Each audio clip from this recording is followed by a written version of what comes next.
Hi friends, welcome to Pockets Full of Soup, the storytelling show. I'm your host, Jared Petty, joined on my left, your right by the immaculate, the thoughtful, the contemplative. I'm looking over my shoulder. There must be someone else here. Well, I thought I spotted Daisy over there, but she moved, so that's what it is. Okay, Yeah, absolutely. Yeah, she's around. Yeah. Who are you? Jared, I'm Ryan McCaffrey. You may know me from such podcasts as Podcast Unlocked or Ride the Lightning, the unofficial Tesla podcast. I look, you're Tesla'd up today. Look at that. You got that. It's a weekday. Weekday, so you're wearing your Tesla clothes. Yeah. You are the most ardent Tesla superfan that I know. It is a passion of mine for sure, and also one of gaming's most experienced critics. I think you have been in this game a long time. Coming on 16 years. Yeah, pretty soon. That's just a bit of seniority right there. I reviewed original Xbox games. Lovely. On Forward. What'd you think about that continual movement in backward compatibility for even original Xbox games? It's just great to see these games live on and not be forgotten. I mean, Breakdown. That's a cult classic of a cult classic, of which I am a member of said cult. So I never thought that game would have life again. I mean, my original Xbox, I don't even know if I could find it. So but Breakdown was still on my shelf. So I pulled it right off the shelf, popped it in the Xbox One, and started playing it again the other day. I was thrilled by Morrowind. Oh my goodness, a game that I really love, and I understand you can play it on PC, but I don't know, for me that works as an Xbox game. It's so ingrained in my mind for that period. And it's just so rich. I mean, you've got 100+ hours there and I don't even know what it costs to buy on the digital storefront. It's probably $5 or $10 for a 100-hour game. That is the most Bethesda game. I think. I think that's fair to say. Yeah, it's just so much to do, complete jank. I love it. It's fantastic. Anyway, we're not here to talk about Tesla or Morrowind or even Ryan's illustrious career. We're here to talk about our best friend's pets. This is our special community pets episode. This is Ryan's return to the show because you were here before with your friend Maggie the Boxer. Yes. And today you are here with a new friend. Yeah, let's see if she was just pacing all over the place. Now she's finally settled down, but of course it's not on camera or near Mike. Daisy. Let's see if she'll come over here. She's sleeping. Oh, she's taking a nap. Uh-oh, we don't want to wake her up. Oh, Ryan's grabbing her. This is our special community episode. Many of you have sent in your pet videos and photos, and we're going to look at those in a minute. But first, we're going to meet Daisy the Boxer. Hi, Daisy the Boxer.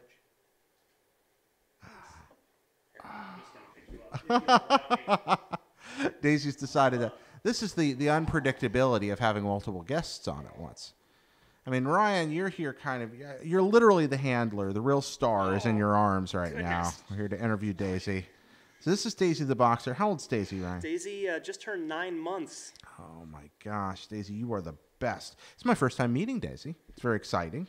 We just met a little earlier tonight. You have a ridiculously sweet face, Daisy. Oh, my gosh. So tell me about Daisy. What's her personality like? So Daisy is similar to Maggie in plenty of boxer ways, but also very much her own dog. She's a leaner. Maggie was never a leaner, so when she comes up to you, she'll just, all right, I'm going to sit you down. She's decided that's all right. She's decided she wants she'll just put her full body weight into your legs if she's leaning into you. Maggie had an amazing routine for when I would get home from wherever. Mm-hmm. I'd come in the door, and Maggie would literally strafe. Like, she would jump sideways, freaking out, just so happy to see me, like bouncing directly to her left or right. Daisy is equally hilarious and awesome, but the actual opposite. Her move, I've actually... maybe I'll have to just show you off air later so I can show you what I'm talking about. But she actually goes super slow. It's like she's stalking me. She like stands in front of me and very slowly creeps forward. And then when she gets within about a foot of me, she like just jumps at me. It's really great. That's kind of spectacular. I love that animals, like people, have such distinct personalities, or maybe it's better to say people, like the animals they are, have distinct personalities. Yeah. So there's a lot that connects us, and especially the connection between a person and a canine, I think, which can be pretty extraordinary. Although you can connect it to all kinds of pets. I don't want to raise an old wound here, but I knew it was going to come up. The last time you were on, Maggie was with you, and you were Yeah, talking about. was that January or February of last year, something like that? It's one of the earlier Pockets episodes.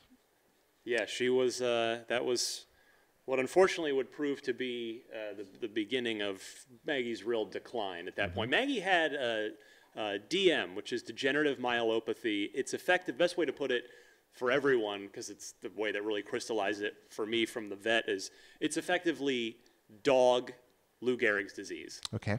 So her body just gave out. Okay. Like she had a back leg that was sort of, she was losing control of it basically, and it had started with just the toes, and it just works its way up, and once it got to the point, like, she really had a hard time getting around even the house. And my house, I live in a place where it's just stairs everywhere to get into the house from the front or the back. It just became very difficult for her to get around. She had a difficult time walking, really couldn't walk her because her just feet would just drag and get torn up. And then I had been warned that once she started kind of losing there was some incontinence that came with that, and that's when I knew, like, okay, this is not a good life for her, and it's not a good life for me or my family. So that's when I consulted with her Maggie's longtime veterinarian, and she agreed. We made the decision at that point. So it was very soon after you brought on the show, and for those of you that haven't watched or listened to that episode, I encourage you to. It's an amazing story of how a friend got you through what, I don't mean to be dramatic, but probably the darkest chapter of your life. I mean, I'm believe me, I want to contextualize that by saying I'm lucky that an unexpected divorce is the worst thing that's happened to me. There've been people that have been through far, far worse things, but that Maggie will forever be difficult to live up to for any human or animal, for what she did for me and my sort of mental health during a extremely trying period. You had her there, and then you lost her. Yeah, we're actually we're here on April. We're recording on April 26th. We're about 2 weeks out or so from the 1-year anniversary of Maggie's passing. Mm-hmm. When it comes to human beings, in terms of lifespan, live much longer than most dogs. Mm-hmm. So when you enter into a dog relationship, you know that unless something unexpected happens to you, it's most likely that you're going to outlive your pet. Yeah.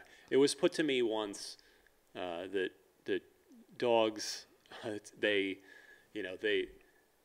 burn bright and they burn out. They don't fade away. Mm-hmm. Where did you hear that? I wish I could attribute the person. I don't recall quite That's extraordinary. who had said that to me. I've never heard that before. That's quite apt. I had a dog for almost 20 years. Wow. And haven't had a dog since. And I think some of that might have to do with the amount of lifespan that he lived, because it was extraordinary. But looking at that, here you are with a new friend.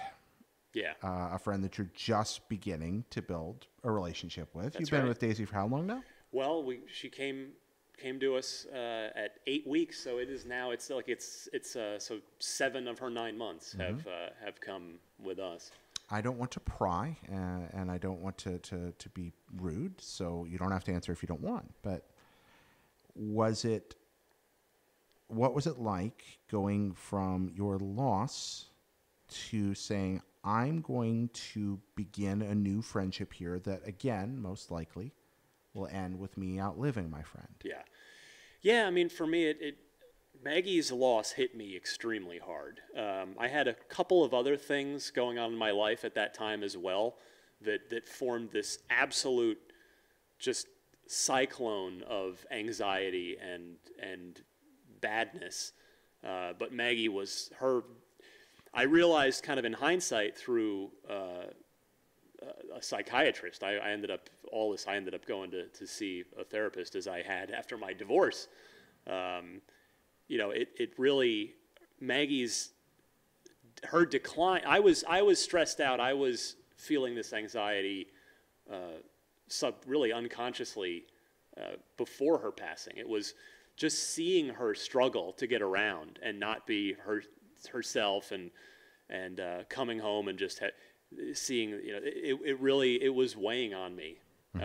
And certainly the day that we made that we had a last weekend together, I actually called you, because I needed to talk to people. I was in this place where I just needed I needed people to talk to. I couldn't do it by myself. You were in a library when I called you, and you very kindly stepped out of that library and talked to me for a while. I remember it very well. But anyway, we got a last weekend together, and that day, it was it was extremely hard. Of course, I'd not been through something like that, but it was actually worse going home to the empty house with her stuff still there. And it was a really hard time, and it was extremely sad for a while, and everybody's different, So some people want to, I went to one, there's I think it's monthly pet loss support group at the SPCA. And it happened to be like that next week or something. So I went. I thought, you know what, I'm going to just go to this and see if I get anything out of it. And some people had lost their pet, it had been over a year for them. Some people, it was more fresh like me. And some people there were getting another dog right away. And for me, that just didn't feel like the right thing for me, because I kind of tried to do that after my divorce with a human, where I went on this dating spree immediately after my ex-wife left. Just trying to fill a void. Exactly. I came to realize later through some psychiatry and my own just introspection that, oh my goodness, I'm not really doing this for the right reasons. I'm trying to literally just fill a void that was left behind, and I didn't want to do that for a dog. And again, that's just for me. For other people, they maybe getting another pet right away is the right solution for them. But it was sadness for a while. But after maybe a month or two, the sadness started to turn into joyous remembrance. I could look at pictures of Maggie, and instead of cry, I would smile. And that's when it started to turn for me, and the healing had begun for me. It's lovely you could do that. I don't know how that transition happens in our lives. It's one of the mysteries I don't understand. I had a friend who said to me once, and I really believe this, that laughing and crying exist on the edge of a knife. They're both indications that something is wrong, but you're reacting in a different way. Yeah. And that finding joy in something is perceiving something profound about it, and having sorrow likewise. Yeah. And so I talked to my wife, and she was a little she's a big Labrador person. She'd had labs before, and Maggie was, you remember how high octane Maggie was. Yeah, I do. She wasn't exactly I don't know if I want to do another boxer, and at one point I explained to her, this really means a lot to me, and to her credit, she said, okay, I will welcome another boxer into our home.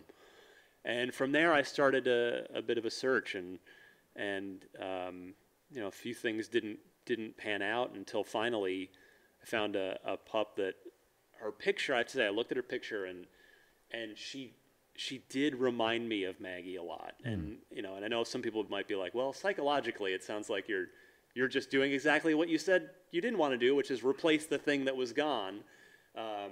But I knew that in the moment. I said, oh, boy, okay, she does remind me of Maggie a bit, but I know she's her own dog. And so I feel like I still managed to come at it from a relatively healthy place. And I also thought that maybe she would be the one, because her birth name, which of course they're all given a name before you, when they're, was Zelda, and her litter mates were all named after video game characters. Oh, that's lovely. Yeah, okay. Which I hadn't seen before. Usually they're just given, I don't know, whatever. Like Maggie's birth name was Lily, and a sister was blanking out now. But in any case, but here you have Zelda and Yoshi, and so actually, yeah, like we kind of debated, like maybe we should just keep the Zelda name. That's, but then I thought that the litmus test was, if I'm in a dog park or out in public. Now, do I really want to be yelling Zelda? I decided, nah. You're suddenly you're like that commercial. Do you remember that? Zelda, tactics, levers. Do you remember that? No. Like Zelda. No. There's actually an old Nintendo commercial where guys doing exactly what you said. So that commercial. No, but we weird. let our daughter name the dog and vetted by us, but vetted by my wife and I. It wasn't just going to accept any insane thing. Were there any rejected names? I mean, not really. Like there were kind of two names out of her mouth very quickly, and we both looked at each other. We really liked them both. It was Daisy and Lucy, and we're like, you know what, I like those a lot. So we ended up going with Daisy, which I don't know. It's working. She seems like a daisy. Yeah, it's working for us. Yeah, I like that. She seems like a daisy. I like that an awful lot.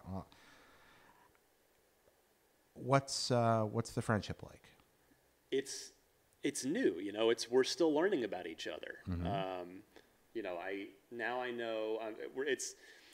My hope was that just by virtue of my experience with Maggie, that nothing can replace that. But I was hoping that those experiences would help me sort of bond and learn more quickly about Daisy and sort of just be a better dog owner and a better dog best friend. Having, I know boxers now, and I know just what to sort of look for and expect, and we've gone into training very quickly, and I feel like she's ahead of where Maggie was from sort of not only a training place, but even just a sort of connection between us. I feel like she's ahead of where Maggie and I were at this age. It's hard to remember back quite to when Maggie was 9 months. That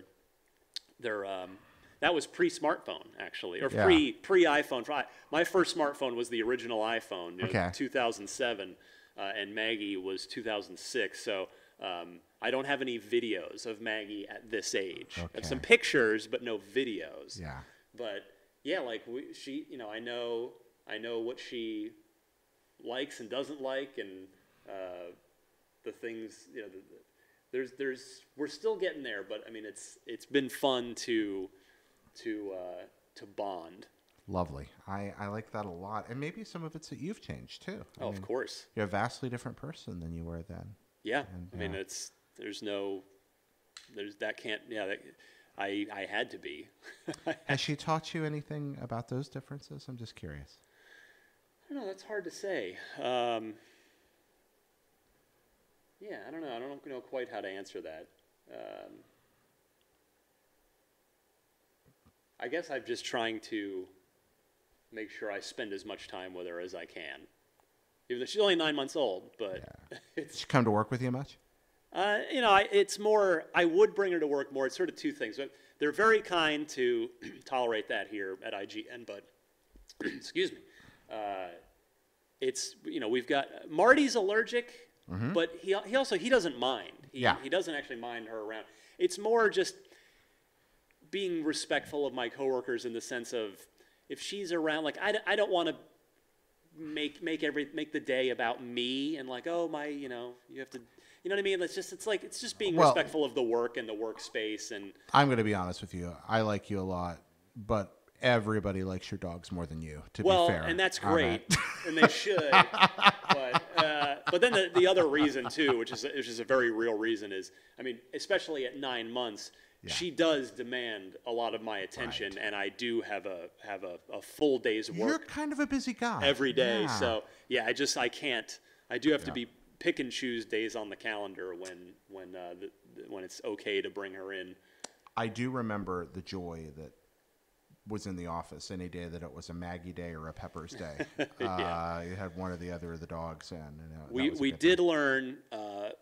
And let me just phrase this up front. This is no ill will towards Max or Peppers, but we did learn Peppers Not a fan of Daisy. Not a fan of Daisy. Yep. We learned that we coincidentally had them here on the same day, and it's actually happened a couple times. And Peppers is just like, no, not having no, that. Not having that. No, you get out of here. I'm not going to deal with you. Some dogs just don't get along. Yeah, that's reality. Yeah, that's just reality. It's just like some people don't get along. Exactly. Yeah. Even if one person's trying to be nice, and that doesn't matter. Not everyone is compatible. Not every dog is compatible. Faces flashing in my head right now. Ryan, I appreciate you being willing to share this story. I'm going to pause this for a second here to make sure that we thank our Patreon producers, especially Robert Nieder and Austin Riley, whose generous support makes this show possible, and all of you who give on Patreon you can now get there at hotblipjump.com or through pocketsfullofsoup.com. Hey, look, everything you're doing to keep this going, it means the world to me. It's how I make my living now. This is my full-time gig, and y'all have just changed my life, so thanks. And if you have stories you want to tell, you can send those to mail@pocketsfullofsoup.com. That's mail@pocketsfullofsoup.com. And, of course, there's a Facebook group, and it's nice. You can find it very easily. It's curated, and a bunch of friendly folks are talking about all kinds of, just some real stuff there. I like that group. Patreon's great. I mean, my Patreon for my Tesla podcast really, I mean, it enabled me to take as good a care of Maggie in those final months as I could that I maybe otherwise would have maybe not been able to quite pull off. Patreon's a wonderful thing, and supporting creators that you like is a wonderful thing, and I've been the beneficiary of that myself, so I can relate. Let's talk about that for a second, actually, because you're here right now. You're a friend of the show. You're a friend of me. Yes, I hope so. I'm very, very fond of you. I value that. Well, I have a lot of respect. I like you. I have a lot of respect for you. You've showed me extraordinary kindnesses. You're fun to be with. I can go down a long list. I like you a lot. But, I just made my Patreon jingle, and I want to thank y'all. But as much as I love your support, send it this fellow's way. If you're into the technologies and the vehicles and the gears and the moving things and gears. That's true. No gears at all. Yeah, firing vehicles into space. Yes. If you're into that, Ryan I don't particularly care about vehicles, and I find Ryan's podcast fascinating. You have been doing this consistently for a couple of years now, week in, coming up week on out. 3 years. 3 years and about it's getting pretty close. Yeah, you've been doing this nonstop, week in, week out, producing a quality product about Tesla, and you have, I think, easily the foremost source for contemporary news on all things Tesla right now. I appreciate that. So if you're into that, he's got a great Patreon, a great show. What's it called again? It's called, I'm a little too clever for my own good. I wish I could go back in time and pick something a little more SEO friendly, honestly, but being a writer, and I couldn't resist calling it Ride the Lightning. As a Metallica fan, as an electric car, an electricity reference, and also just a car, you get it. I don't have to explain the stupid thing. It's so dumb though. I mean, but you have to Google Ride the Lightning Tesla so that you don't get the Metallica album. It was a really poor, in hindsight, really poor naming choice on my part. So here's the teaser. I am starting a new podcast very soon, and I had a long discussion with some good friends earlier today about all those concerns that go from the writer creativity and wanting it to be cool to the SEO issues to the getting straight to the point to the all around trying to figure. So you're resonating for me right now because there's a part of me that's but I want to call it this. Yeah, I mean the easiest way to find it honestly is probably, and I'm not trying to just shill my Patreon here because obviously I don't expect anybody to support me until they're going to give it a try, and if they like it for a while, then maybe they'll consider that. But just since your audience is familiar with Patreon, because that's how they support you, I'm patreon.com/Tesla podcast. That much I was smart enough to just take the easy thing. Patreon.com/Tesla podcast. Or are you Ride the Lightning, the Tesla podcast? Like, is that? No, the full name is Ride the Lightning, Tesla Motors Unofficial Podcast, which is awful. It's not good. I'm gonna be the first to say that. I think it's groovy, and I like it, my friend. Oh man. So, in addition to producing shows about Tesla, though, you're also a video game writer, editor.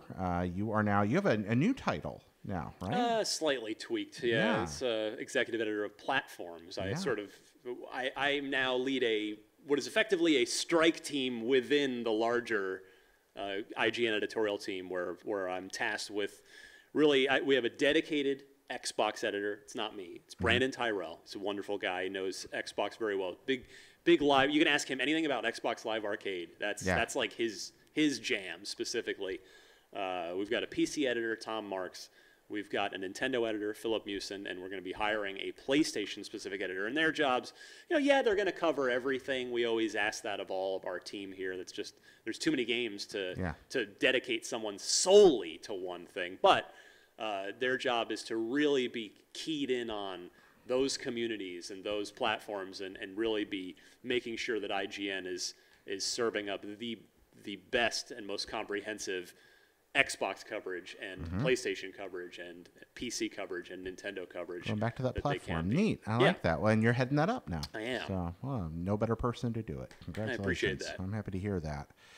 And folks want to check out your work. I mean, you're a grand high poobah, but have you got any writing out there you want to draw people's attention to? Well, I'd say the thing that my pet project here, which I'm just grateful that hasn't been canceled, because it honestly doesn't get a lot of views, and I get why.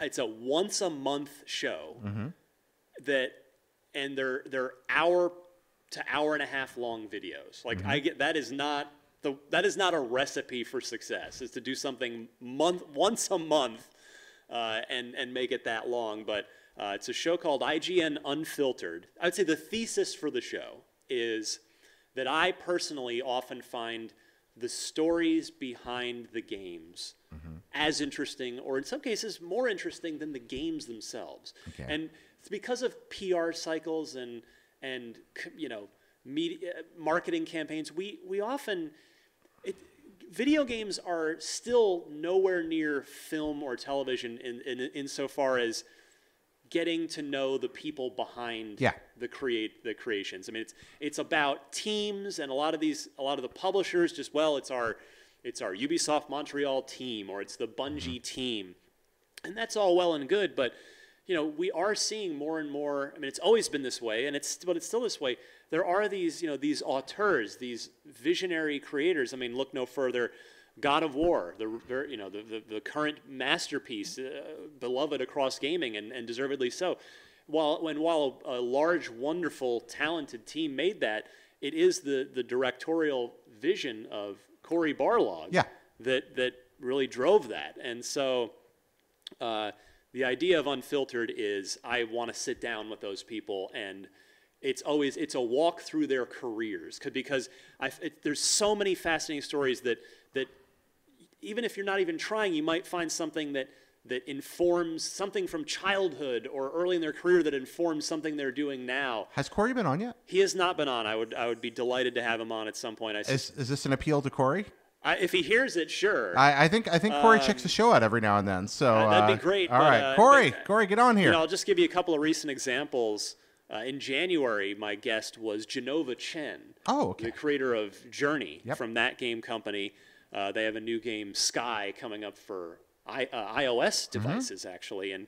And I had not met Genova before the interview, which is always that is like the worst case scenario for me.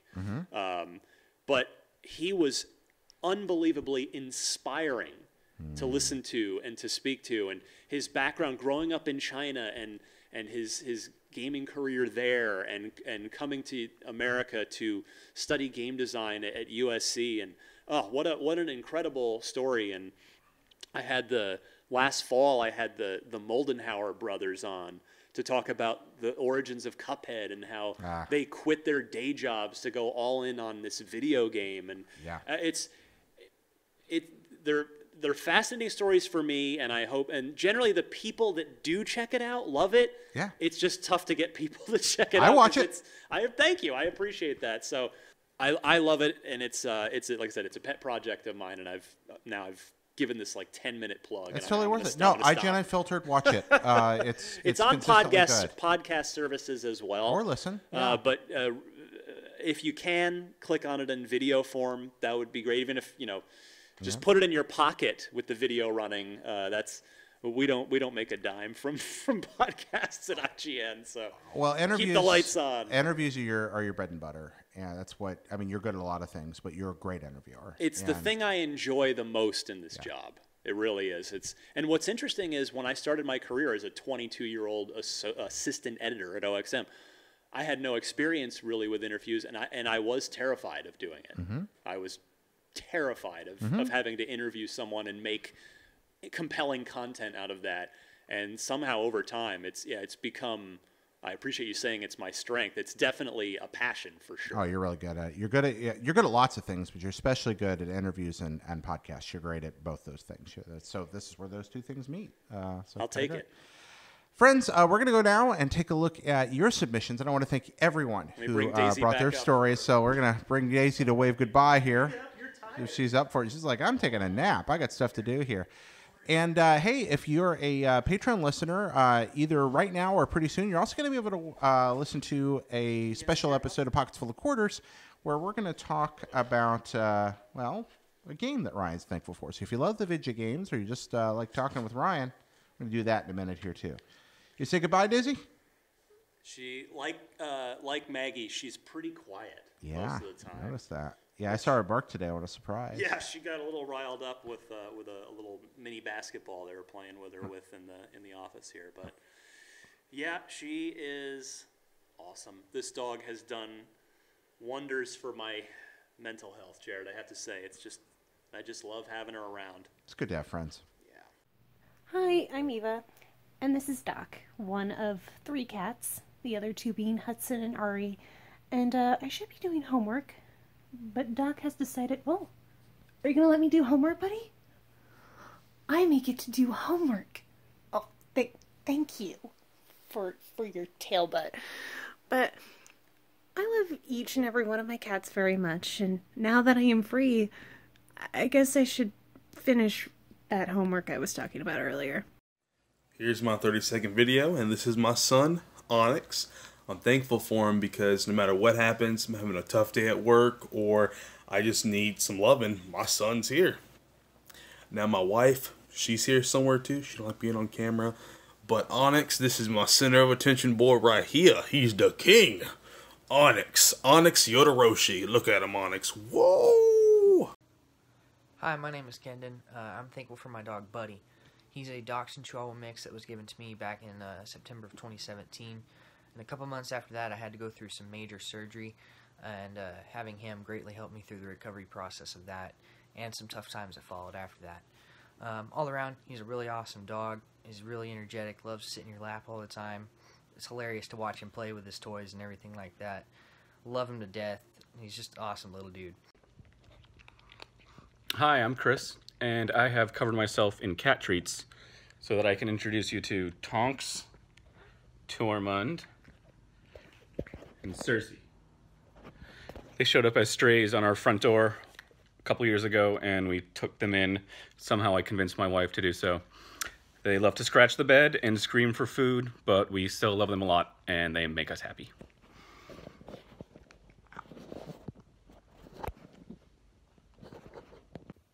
I'm thankful for the time that I got to spend with our Irish Terrier, Georgie. We adopted her from my fiance's parents, and while we only had her for a short time, she really touched our hearts and our lives in a way that only a pet can. From taking away on camping trips, weekends away, to the beach for the first time, she always loved to be out with us. And even when we had the boring days at home, she would always be there to welcome us home from work and bring a little joy.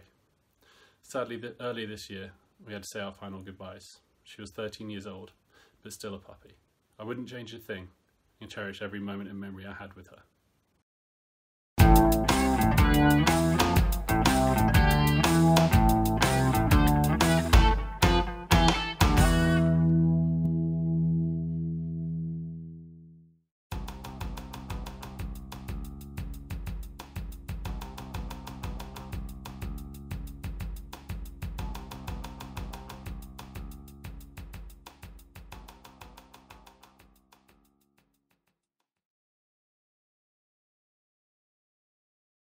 Boomer.